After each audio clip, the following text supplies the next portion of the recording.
Boxer Nikhat Zareen DSP uniform లో కనిపించారు. LB స్టేడియంలో జరిగిన చీఫ్ మినిస్టర్ కప్ 2024 ప్రారంభోత్సవంలో ఆమె పాల్గొన్నారు. ఈ సందర్భంగా సీఎం రేవంత్ రెడ్డి ఆమెను సత్కరించి లాఠీని అందజేశారు. క్రీడల్లో రాణించిన వారిని ప్రభుత్వం ఎలా ప్రోత్సహిస్తుందో చెప్పడానికి నిఖత్ ఒక నిదర్శనమని సీఎం అన్నారు. బాక్సింగ్ లో రాణించి మెడల్ సాధించినందుకు గాను ఆమెకు ప్రభుత్వం డీఎస్పీ ఉద్యోగం ఇచ్చింది.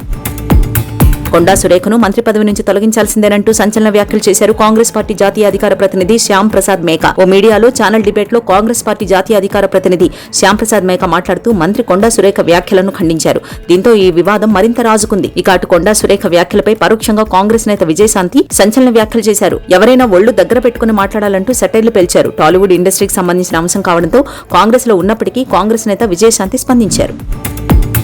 తెలంగాణ మంత్రి కొండా సురేఖ మరోసారి సంచలన వ్యాఖ్యలు చేశారు. కేటీఆర్ కు అసలే పదవీకాంక్ష ఎక్కువని, కేసీఆర్ బయటకు కనిపించడం లేదని, ఆయన తల పగలగొట్టి చంపేశారేమో అని మంత్రి కొండా సురేఖ అనుమానం వ్యక్తం చేశారు. ఫామ్ హౌస్ లో కేసీఆర్ ఏం చేస్తున్నారో తెలియదన్నారు. కొండా సురేఖ గజ్వెల్ నియోజకవర్గంలో పర్యటించారు. కేసీఆర్ బాగుండాలని కోరుకోవాలన్నారు. గత ఎన్నికల్లో బీఆర్ఎస్ ఓడిపోవడానికి ప్రధాన కారణం కేటీఆర్ఏనని కొండా సురేఖ అన్నారు. అతనే సీఎం అనుకుని కేటీఆర్ పిచ్చి నిర్ణయాలు తీసుకున్నారంటూ మంత్రి మండిపడ్డారు. బడ్జెట్ సమావేశాల సందర్భంగా ఒక్కరోజు మాత్రమే అసెంబ్లీకి వచ్చిన కేసీఆర్ మళ్లీ కనిపించలేదని సురేఖ అన్నారు.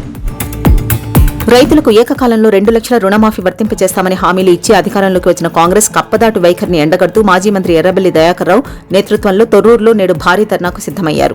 కాంగ్రెస్ ఇచ్చిన 6 గ్యారంటీల అమలులో విఫలం కావడం, రుణమాఫీని పూర్తిస్థాయిలో అర్హులైన రైతులకు వర్తింపచేయకపోవడాన్ని నిరసిస్తూ తలపెట్టిన ధర్నాలు మాజీ మంత్రి తన్నీరు హరీష్ రావు, ఎమ్మెల్సీలు సత్యవతి రాథోడ్, మధుసూదనాచారి, ఎమ్మెల్యేలు పల్లా రాజేశ్వరరెడ్డి, పాడి కౌశిక్ రెడ్డితో పాటు పలువురు నేతలు ఈ ధర్నాలో పాల్గొనున్నట్టు మాజీ మంత్రి దయాకర్ రావు తెలిపారు.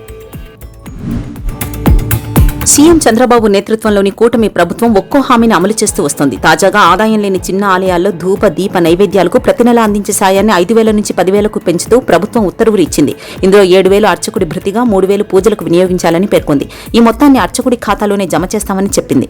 దీనివల్ల రాష్ట్రంలోని 5,400 ఆలయాలకు ప్రయోజనం చేకూరనుంది.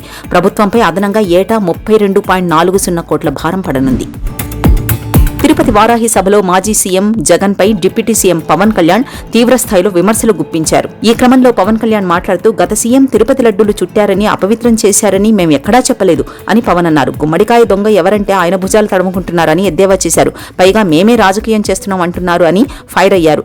జగన్ హయాంలో ఉన్న టీటీడీ బోర్డు వైఖరిపైనే మా ఆరోపణలు అని పవన్ కళ్యాణ్ తెలిపారు. ఈ క్రమంలో సనాతన ధర్మాన్ని అవహేళన చేస్తే సహించేది లేదని పవన్ కళ్యాణ్ హెచ్చరించారు.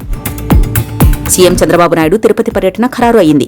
ఇవాళ రేపు తిరుపతి జిల్లాలో సీఎం చంద్రబాబు పర్యటించనున్నారు. ఇందులో భాగంగానే ఈ రోజు ఉదయం శ్రీ బేడి ఆంజనేయ స్వామిని దర్శించుకోనున్నారు సీఎం చంద్రబాబు. అనంతరం తిరుమల శ్రీవారికి బ్రహ్మోత్సవాల సందర్భంగా ఇవాళ రాత్రి 9 గంటలకు పట్టు వస్త్రాల సమర్పణ కార్యక్రమంలో పాల్గొంటారు సీఎం చంద్రబాబు.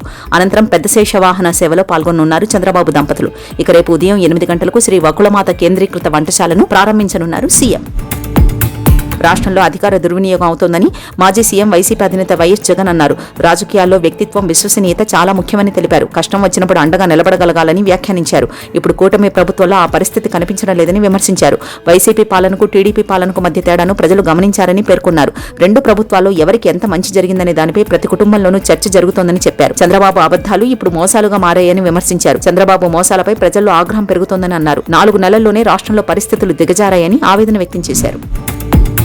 రాజధాని అమరావతి నుంచి బందరు పోర్టుకు జలమార్గం ఏర్పాటుకు చర్యలు తీసుకోనున్నట్లు గనులు, ఎక్సైజ్ శాఖ మంత్రి కొల్లు రవీంద్ర స్పష్టం చేశారు. మచిలీపట్నంలో నిర్వహించిన విలేకరుల సమావేశంలో ఆయన మాట్లాడుతూ ఇన్లాండ్ వాటర్ వేస్ అభివృద్ధి కింద అమరావతి నుంచి నేరుగా పోర్టు వరకు కాలువ ద్వారా రవాణా సౌకర్యం కల్పించే ప్రతిపాదనకు ముఖ్యమంత్రి చంద్రబాబు సానుకూలత వ్యక్తం చేసినట్లు తెలిపారు. ప్రస్తుతం ఉన్న బందరు కాలువను అవసరం మేరకు అభివృద్ధి చేసి బందరు వద్ద అనుసంధాన కాలువను నిర్మిస్తే జలమార్గం సిద్ధమవుతుందన్నారు.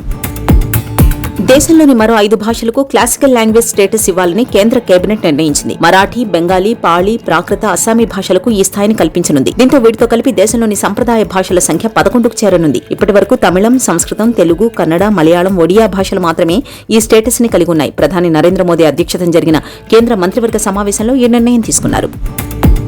తిరుమల లడ్డు వ్యవహారం మరింత ముదురుతోంది. అటు ప్రభుత్వం, ప్రతిపక్ష పార్టీల మధ్య మాటల యుద్ధం కొనసాగుతోంది. ఈ వ్యవహారం సుప్రీంకోర్టుకు చేరడంతో విచారణ ప్రారంభమైంది. నేడు సుప్రీంకోర్టులో ఈ టీటీడీ లడ్డు కల్తీ వివాదంపై విచారణ జరగనుంది. ఈ లడ్డు వివాదంపై justice B R Gavai, justice K V Viswanathan ధర్మాసనం విచారణ చేపట్టనుంది. బీజేపీ నేత Subrahmanya Swamy, YSRCP MP Y V Subba Reddy, రచయిత సంపత్ విక్రమ్, ఓ TV channel editor Suresh Khanderao Chavhanke దాఖలు చేసిన పిటిషన్లపై నేడు విచారణ జరగనుంది.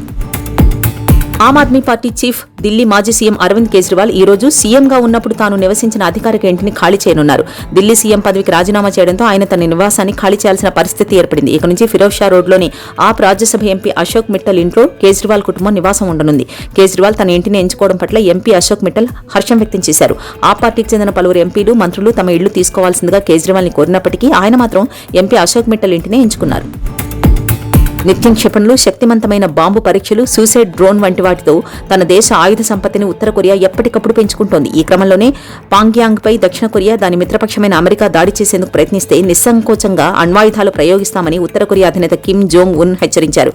ఒకవేళ శత్రువులు తమ దేశ సార్వభౌమాధికారాన్ని ఆక్రమించేలా సాయుధ బలగాలను ఉపయోగించేందుకు ప్రయత్నిస్తే వాటిపై నిస్సంకోచంగా అణ్వాయుధాలతో విరుచుకుపడతామని కిమ్ పేర్కొన్నట్లు ఓ వార్తా సంస్థ పేర్కొంది.